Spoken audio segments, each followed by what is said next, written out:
My first thought is that he can be anyone. And I don't mean that he's like changeable where he can take on any role, but that he's the kind of character that has such a fundamental elemental arc that people can put themselves in his shoes. It's very easy to relate to Momotaro. And it's the kind of legend that I always wanted to hear more about when I was a kid. You get to the end and it's got a very happy, they lived forever ending. Very, very fairy tale. And for me, part of that is that's not very true to Western, or in Western fairy tales that's true. In Eastern fairy tales, you usually come back around to the beginning where you haven't gained or lost anything. But Momotaro almost tells like a Western fairy tale, which to me suggests that either it's been translated over time, or that's the reason why it has a lot of Western appeal. But for that reason, it's very accessible to a Western audience, which I think is important.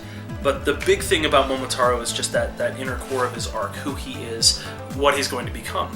His formative years are defined by this adventure that he took on when he's still essentially a child. And back in that day, becoming an adult happened at a younger age. But then the story immediately ends. We don't know who he became and what he will end up doing with his life. And that's part of what this project explores. And our main character is Momotaro, whose original legend had him going out with 3 spirit animals to Oni Island, which was an island of monsters. And together they face down the Oni king, and they kill all the Oni, and they emerge victorious, becoming these figures of legend.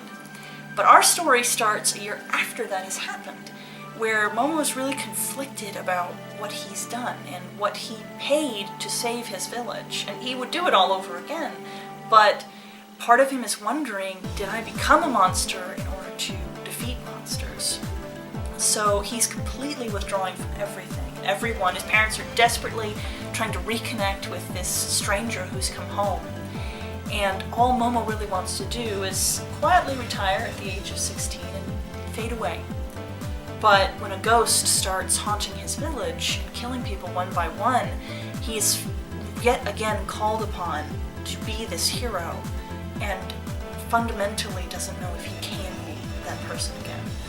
So I really like that aspect of Momotaro. I think it's a very compelling question to struggle with, and I feel like the process of is there another way?